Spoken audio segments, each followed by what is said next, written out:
नमस्कार, शाम के 7 बजे हैं। खबर दमदार के इस वक्त के बुलेटिन के साथ मैं हूं अनुपम। शाम 7 बजे की बुलेटिन में देखेंगे लोकसभा चुनाव को लेकर बीजेपी अपने उम्मीदवारों के नामों को अंतिम रूप देने में जुटी हुई है। दिल्ली में भारतीय जनता पार्टी केंद्रीय चुनाव समिति की बैठक में उम्मीदवारों पर मंथन होना है। लोकसभा चुनाव से पहले समाजवादी पार्टी को एक और बड़ा झटका लग सकता है। समाजवादी पार्टी के वरिष्ठ नेता रेवती रमण सिंह समाजवादी पार्टी छोड़ सकते हैं। रेवती रमण सिंह कांग्रेस ज्वाइन कर सकते हैं। चुनावों को लेकर बीजेपी के मुस्लिम प्लान को भी आपको बताएंगे। उत्तर प्रदेश में किस माफिया की आज संपत्ति कुर्क हुई है, यह भी आपको बताएंगे। आगरा में क्यों हुआ हंगामा, यह भी आपको बताएंगे। और होली के रंग में कैसे पूरा उत्तर प्रदेश रंगा हुआ है, यह भी आपको दिखाएंगे। इसके अलावा दूसरी खबरों पर भी नजर रहेगी।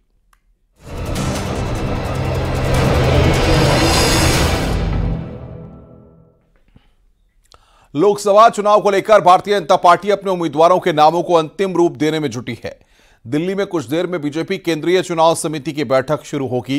इस बैठक में यूपी की 25 सीटों के उम्मीदवारों पर मंथन होगा। इस बैठक में पीएम मोदी, केंद्रीय गृह मंत्री अमित शाह, बीजेपी के राष्ट्रीय अध्यक्ष जेपी नड्डा और सीईसी के सदस्य मंथन करेंगे।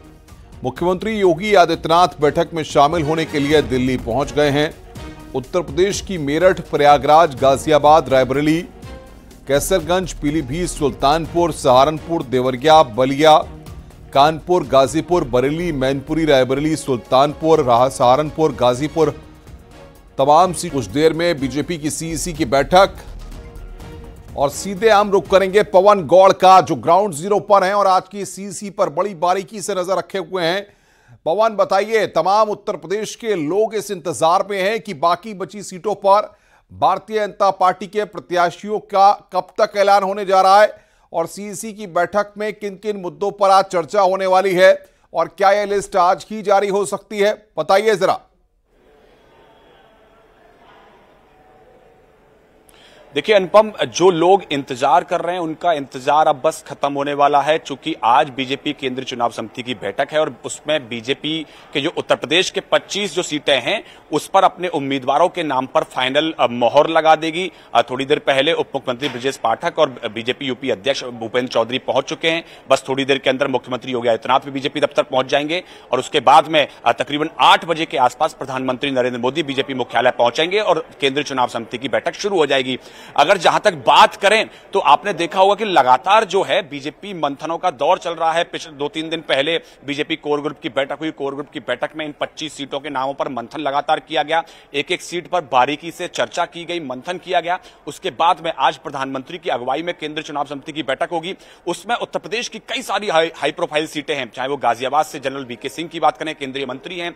उसके अलावा पीलीभीत वरुण गांधी, सुल्तानपुर मेनका गांधी, रायबरेली से कौन चेहरा होगा, मैनपुरी से डिंपल यादव के सामने कौन चेहरा होगा, कैसरगंज से क्या जो सीट है कैसरगंज सीट क्या वहां से रिपीट करेंगे ब्रजभूषण शरण सिंह को या उनकी जगह कोई और नाम आएगा, उन्हीं के परिवार का कोई नाम होगा या बाहर का कोई नाम आएगा।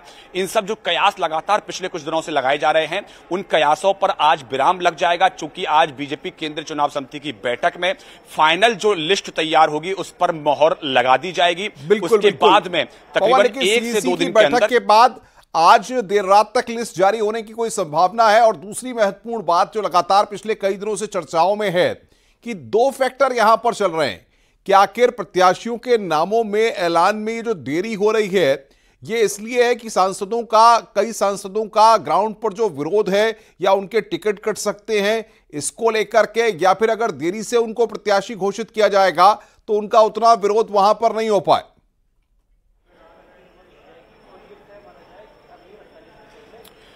देखिए, हर चीज को लेकर बीजेपी में लगातार मंथन किया गया। पहले आपने देखा जो 51 जो नामों की सूची जारी हुई थी उसमें 44 जो सिटिंग सांसद थे उनको रिपीट किया गया था। जो 7 हारी हुई सीटें थी 2019 के लोकसभा की उस पर कुछ चेहरों को जगह दी गई थी। तो पिछली जो लिस्ट में बीजेपी के एक भी सिटिंग सांसद का टिकट नहीं काटा गया था। हालांकि बाद में बाराबांकी से जो उपेंद्र रावत को टिकट मिली थी उनका एक वीडियो वायरल होता है, उसके बाद में उनको पार्टी ने डिसाइड किया कि उस पर नया कैंडिडेट उतारा जाएगा, इसीलिए 24 से बढ़कर 25 सीटें इस बार की केंद्रीय चुनाव समिति में होनी है।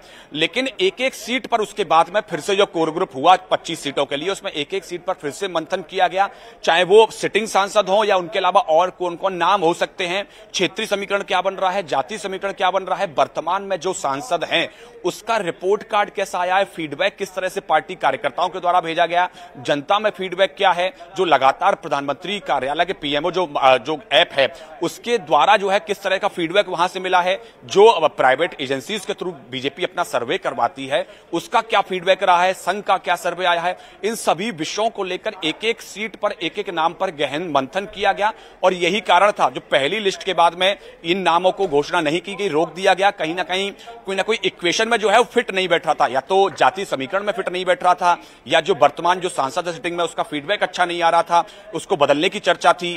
तो उन सब चीजों पर विशेष गहन एक मंथन किया गया। कोर ग्रुप की बैठक हुई 2 से 3 दिन पहले, उसके बाद में आज केंद्रीय चुनाव समिति की बैठक होगी और जो कोर ग्रुप की बैठक में जो चर्चा हुई उसके बाद में जो पैनल तैयार हुआ, पैनल के बाद में आज एक नाम पर आखिरी मोहर जो है वो लगा दी जाएगी। अभी भी आपको बता दूं कि जो चाहे वो पीलीभीत की बात हो, वरुण गांधी को चुनाव लड़ाने की बात हो, या रायबरेली से कौन उम्मीदवार होगा उसकी बात हो, या कैसरगंज की बात हो, उस पर अभी भी फाइनल फैसला नहीं हुआ है। उस पर अभी भी जो फैसला होगा केंद्रीय चुनाव समिति की बैठक में प्रधानमंत्री के सामने ही फैसला होगा कि इनके बारे में क्या फैसला किया जाना है। जहां तक बात करें लिस्ट की, तो लिस्ट में ये स्पष्ट है कि जो है, क्योंकि आज बीजेपी केंद्रीय चुनाव समिति की बैठक है, देर रात तक चलेगी, तकरीबन 1-2 बजे तक चलने की संभावना है। 150 से ज्यादा सीटों पर चर्चा होनी है। कई सारे राज्यों की जो बची हुई सीटें, चाहे राजस्थान की 10 सीटों की बात करें, आंध्र प्रदेश की बात करें, सिक्किम की बात करें, उड़ीसा की बात करें, गुजरात की बात करें, तकरीबन 150 सीटों पर आज चर्चा होनी है। तो तकरीबन 1 से 2 रात को बहुत लेट हो जाएगा। तो ऐसे में आज जो है लिस्ट आने की संभावना बहुत कम है, लेकिन अगले 1 से 2 दिन के अंदर बीजेपी अपनी अगली लिस्ट जारी कर देगी। बहुत शुक्रिया आपका फोन हमारे साथ जुड़ने के लिए और बातचीत करने के लिए। मुख्यमंत्री योगी आदित्यनाथ मथुरा से प्रचार अभियान की शुरुआत करेंगे। सीएम योगी 27 मार्च को मथुरा, मेरठ और गाजियाबाद से सम्मेलनों की शुरुआत करेंगे। सीएम योगी 28 मार्च को बिजनौर, मुरादाबाद और अमरोहा में चुनावी सभा करेंगे। इसके बाद 29 मार्च को शामली, मुजफ्फरनगर और सहारनपुर में सभाएं होंगी। सीएम योगी की 30 मार्च को बागपत, बुलंदशहर और गौतम बुद्ध नगर में सभाएं करेंगे। सीएम योगी 31 मार्च को बरेली, रामपुर और पीलीभीत में प्रबुद्ध सम्मेलन को संबोधित करेंगे।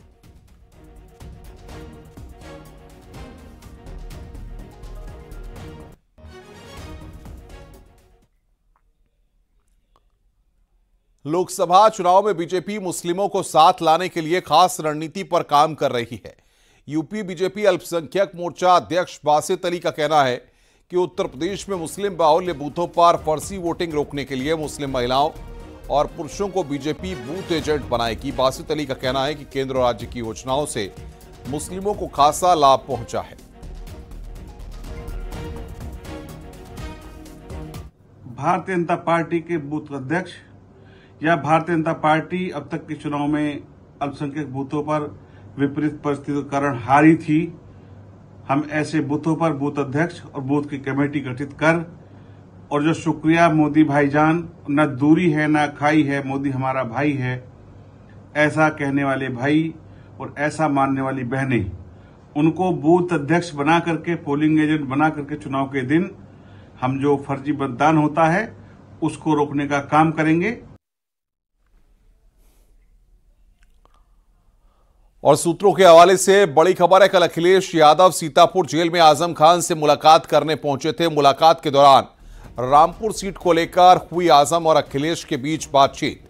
समाजवादी पार्टी के नेता आजम खान ने अपनी बात रखी है। अखिलेश से मुलाकात के दौरान आजम ने रामपुर से चुनाव लड़ने की पेशकश की है। 1.5 घंटे की मुलाकात में आजम खान ने अखिलेश पर रामपुर से चुनाव लड़ने पर कई बार फोकस किया। जेल में आजम और अखिलेश के बीच करीब 1.5 घंटे तक मुलाकात चली थी।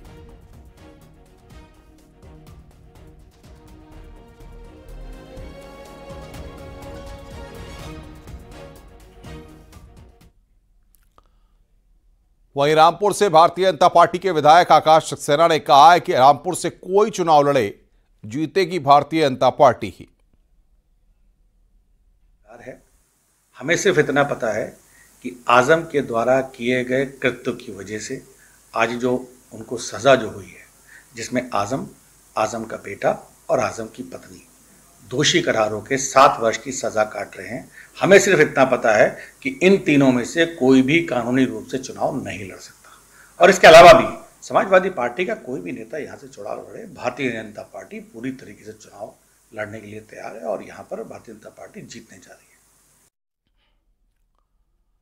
है। लोकसभा चुनाव को लेकर अपना दल कमेरावादी ने 3 सीटों पर उम्मीदवार घोषित किए थे, लेकिन आज अचानक अपना दल कमेरावादी घोषित सीटों पर चुनाव नहीं लड़ने का ऐलान किया है। मिर्जापुर, कौशांबी, फूलपुर से चुनाव लड़ने का ऐलान किया गया था। अपना दल कमेरावादी ने जल्द संशोधित लिस्ट जारी करने की जानकारी दी है।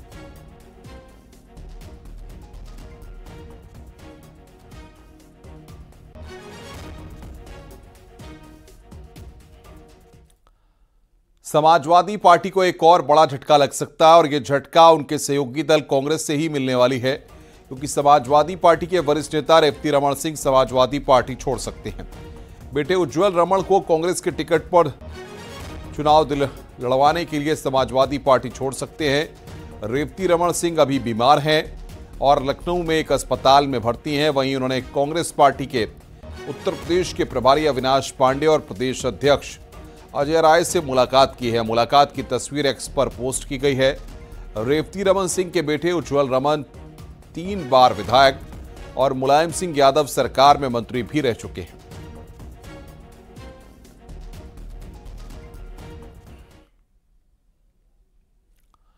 खबर आजमगढ़ से है। एसपी कार्यकर्ताओं में मारपीट हुई है। धर्मेंद्र यादव के जनसंपर्क के दौरान मारपीट हुई है। सेल्फी लेने के चलते आपस में झड़प हुई है। धर्मेंद्र के सामने ही मारपीट करने लगे कार्यकर्ता। मारपीट का वीडियो सोशल मीडिया पर वायरल हुआ है।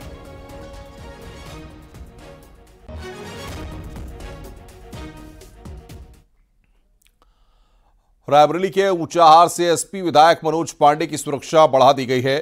केंद्र सरकार से Y+ सुरक्षा दी गई है। केंद्रीय रिजर्व पुलिस बल सुरक्षा में तैनात की गई है। आपको बता दें कि राज्यसभा चुनाव में मनोज पांडे ने क्रॉस वोटिंग की थी।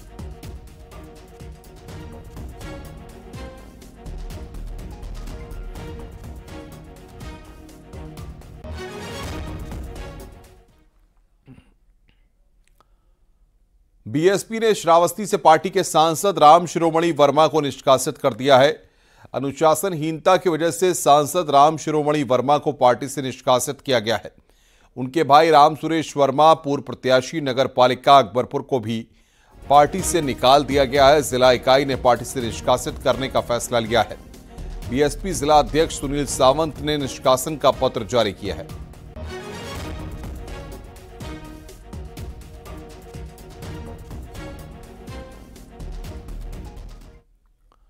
हाथरस लोकसभा सीट से बीएसपी ने उम्मीदवार घोषित कर दिया है। बीएसपी ने हाथरस से लोकसभा चुनाव में हेमबाबू धनगर को टिकट दिया है। बीएसपी के कार्यकर्ता सम्मेलन में पार्टी के राष्ट्रीय महासचिव और पूर्व सांसद मुनकाद अली ने घोषणा की। आगरा के रहने वाले हेमबाबू धनगर के पिता जेपी धनगर लंबे समय से बीजेपी से जुड़े हुए हैं और धनगर महासभा के अध्यक्ष भी हैं। हेमबाबू एमसीए हैं और सॉफ्टवेयर इंजीनियर हैं।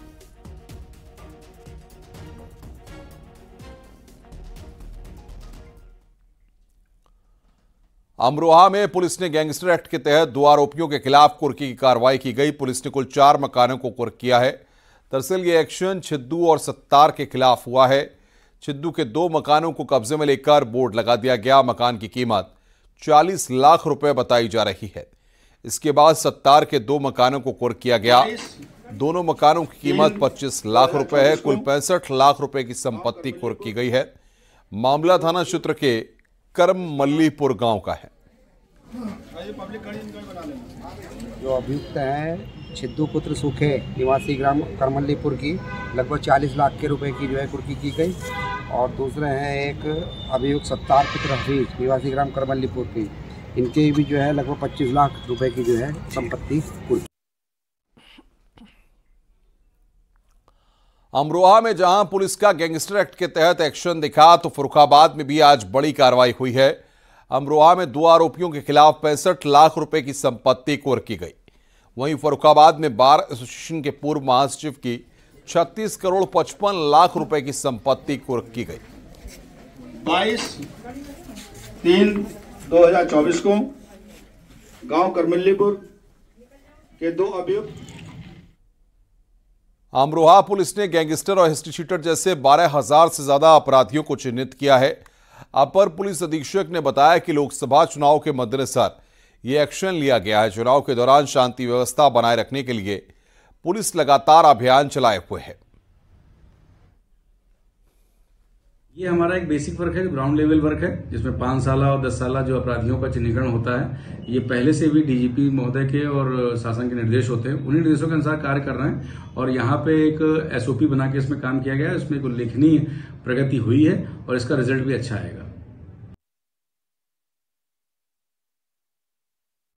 अमरोहा में जहां पुलिस ने गैंगस्टर और हिस्ट्री शीटर जैसे 12,000 से ज्यादा अपराधियों को चिन्हित किया है, तो हाथरस में भी पुलिस ने 6 वारंटियों को गिरफ्तार किया। पुलिस ने विशेष अभियान के तहत इन वारंटियों को अरेस्ट किया है। लोकसभा चुनाव के मद्देनजर पुलिस का एक्शन लगातार जारी है।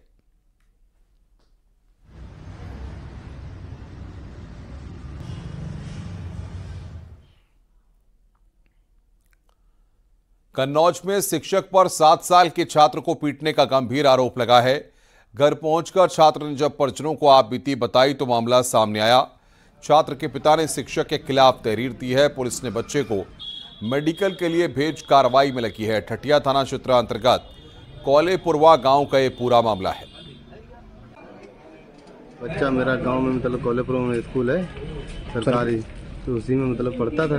तो सुबह मास्टर बिने मास्टर ने डपटी पिछारू बच्चे को मतलब ऐसे उठाया, झंडा फेंक दिया। फिर क्या हुआ? फिर मैं आए, मतलब खबर मेरे को मिली, हम तो तिरवा काम करते थे, मेरे को खबर मिली, फिर हम घर पे पहुंचे। घर पे देखा तो बच्चा बेहोश पड़ा था। फिर उठा के हम मेडिकल कॉलेज लेके आए। मेडिकल कॉलेज में क्या बताया? मेडिकल कॉलेज में ये बताया कि हड्डी मतलब टूटी है, टूट गई है। हाँ, ऑपरेशन होगा। ऑपरेशन होगा। खबर प्रयागराज से है, जहां पर मोतीलाल नेहरू अस्पताल कॉलविर में तैनात 2 आयुष डॉक्टरों का फर्जीवाड़ा सामने आया है। दोनों डॉक्टर लंबे समय से मिलीभगत कर फर्जी अटेंडेंस लगा रहे थे। दोनों डॉक्टर अलग अलग दिनों में ड्यूटी करते थे। जो डॉक्टर अनुपस्थित रहता था उसका सिग्नेचर उसका साथी कर देता था। इससे हर दिन दोनों डॉक्टर अस्पताल में उपस्थित दिखाए जाते, जबकि वास्तविकता में एक ही डॉक्टर मौजूद रहता था। इसका खुलासा तब हुआ जब अस्पताल के एसआईसी यानी प्रमुख चिकित्सा अधीक्षक ने खुद जब हाजिरी वाला रजिस्टर चेक किया। हमने अभी स्पष्टीकरण मांगा है। स्पष्टीकरण जांच की ही प्रक्रिया है। एक जांच की बॉडी हम लोगों की है जो इसके बारे में जांच कर रही है। तो लखनऊ आए थे और जल्दबाजी में लखनऊ चले गए, नीचे वहाँ नहीं, वहाँ गए और जल्दबाजी में चले गए लखनऊ। बस इतनी सी बात है। वो 2-3 घंटे नहीं थे अस्पताल में, बस इतनी ही बात थी। सिग्नेचर उन्होंने नहीं किया था? सिग्नेचर वही किए थे। आगे बढ़ते हैं। खबर झांसी से 300 रुपए मजदूरी मांगने पर मजदूर की हत्या कर दी गई। आरोप के मुताबिक मजदूर ने काम खत्म करने के बाद अपनी मजदूरी की मांग की। इससे नाराज 2 दबंग भाइयों ने मजदूर का गला दबा दिया, जिससे मजदूर की मौके पर ही मौत हो गई। मौके पर पहुंची पुलिस शव को कब्जे में लेकर पोस्टमार्टम के लिए भेज दिया है और मुकदमा दर्ज कर मामले की जांच पड़ताल शुरू कर दी है। पड़ोसी ने मार दिया। क्या, क्यों, कैसे मार दिया? अरे मजदूरी पर झगड़ा होगा। मजदूरी करने गए थे शामिल में साहब, तो मजदूरी पूरी किसान ने दी नहीं, तो वो मांगने आए तो इनने कही कि मजदूरी अभी पूरी मिली नहीं है, सुबह मिल जाए तो हम तुमको दे दें। बोले नहीं, इसी वक्त चाहिए। बस इनने कही तो अभी है ही नहीं है। बस आन के गला पकड़ लिया। कौन थे वो 2 लोग? 2 लोग पड़ोसी हैं, राजेश और वो अनिल। ये थाना पूछ के में पनारी गांव है, जहां पर आज बादाम सिंह, राजेश व अनिल के बीच मजदूरी के पैसे को लेकर लड़ाई हुई है, आपसी हाथापाई हुई है। उसी में राजेश ने बादाम सिंह का गला दबा दिया, जिससे उसकी मृत्यु हो गई है। 100 का पंचायतनामा पोस्टमार्टम की कार्रवाई कराई जाएगी और इनसे तहरीर लेकर FIR दर्ज करके अग्रिम वैधानिक कार्रवाई अमल में लाई जाएगी।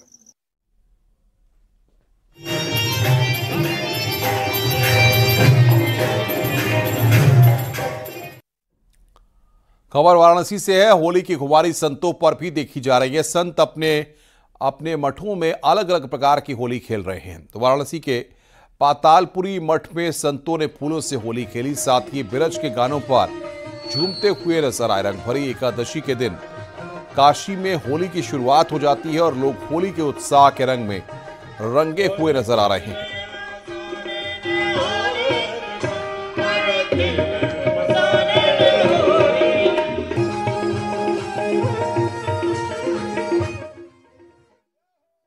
आज यह पुष्पों की होली, फूलों की होली प्रतिवर्ष भांति इस वर्ष भी पदालपुरी परिसर पर साधु परंपरा के हिसाब से यहाँ पर पुष्पों की होली और संगीत के साथ, कलाकारों के साथ गान बजान करके आनंद पूर्वक मस्ती में होकर के अपने पावन त्यौहार को, जो होली महोत्सव जिसके नाम से जाना जाता है, जो हम लोग साल भर इंतजार करते हैं और उसमें झूम करके हम लोग होली खेलते हुए, नाचते हुए अपने शरीर को आनंद में भगवान के चरणों में समर्पित करते हैं।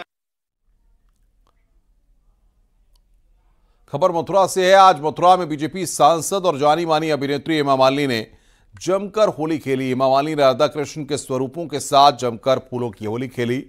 होली खेलने के दौरान हेमा मालिनी ने राधा कृष्ण के साथ मयूर नृत्य भी किया। बीजेपी ने अपने कार्यालय पर होली मिलन का कार्यक्रम आयोजित किया था।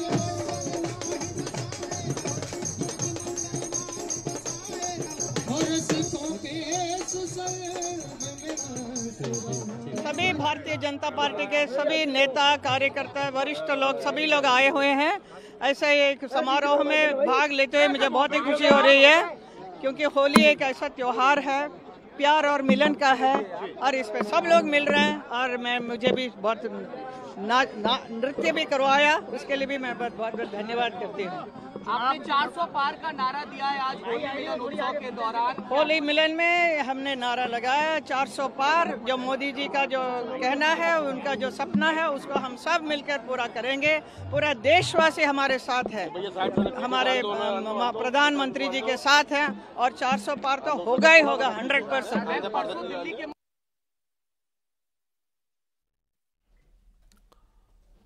मथुरा के मंदिरों में यूं तो 40 दिनों तक होली खेली जाती है, लेकिन मथुरा के द्वारिकाधीश मंदिर की होली अनोखी होती है।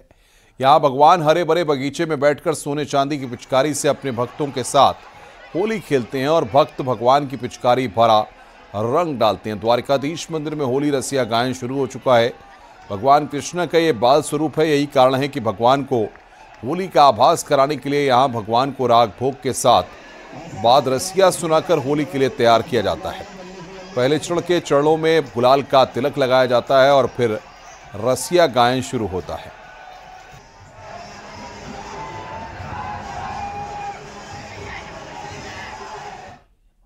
कान्हा की नगरी मथुरा में गोपी मंडल की सखियों ने एक अनूठी होली खेली। मंडल की महिलाओं ने बुजुर्गों महिलाओं के साथ नाच गाकर होली का पर्व मनाया। इस मौके पर मौजूद बुजुर्ग महिलाओं ने भी जमकर मस्ती की और हंसी ठिठोली की।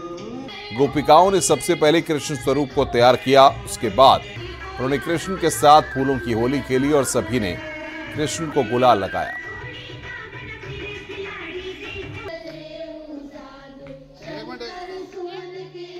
गोपियों ने पकड़ लिया था, तो उनने हमें कृष्णा स्वरूप में बनाकर, और सबने मुझे बहुत रंग लगाया, ऊपर से नीचे तक मैं पूरा कलरफुल हो गया हूँ। मैंने उनको भी आशीर्वाद दिया है कि वो भी हर साल कलरफुल रहे, और मैंने उनको भी रंग लगाया है। आज हम सब बहनों ने मिलकर उनका सम्मान किया, उनके साथ फूलों से और गुलाल से होली खेली। उन्हें भी बहुत आनंद आया और उनके सानिध्य में हमें भी बहुत आनंद आया। मथुरा की तो होली बहुत ही मशहूर है। इस बार हमने कान्हा और राधा के संग होली खेली है और बहुत मजा, हंसी, गुलाल से, होली से, फूलों से खूब अच्छे से होली खेली है। और इसमें हमने बड़े लोगों को बहुत अच्छे से शामिल किया है, उन्होंने सम्मानित भी किया है। खबर पीलीभीत से है। चुनावी मौसम में होली पर चुनाव का रंग नजर आ रहा है। पीलीभीत में होली वाले बाजार इस समय चुनावी रंग में रंगे हैं। दुकानों पर पीएम मोदी के मास्क, मोदी की पिचकारी, मोदी योगी के गुलाल, मोदी के कपड़े मिल रहे हैं। पिचकारी पर भी बीजेपी का रंग चढ़ा हुआ है।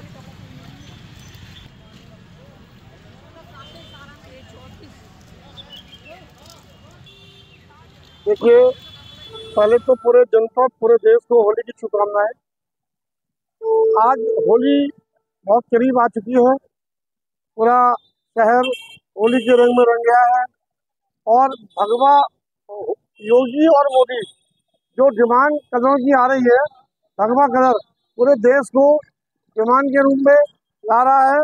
और आज बच्चे के नाम पे पिचकारी जो बिक रही है, बच्चा आ रहा है शॉप पे, उसको पिचकारी चाहिए योगी या मोदी जी। रुक रहे हैं यहां पर एक ब्रेक के लिए। खबरों का सिलसिला लगातार जारी है।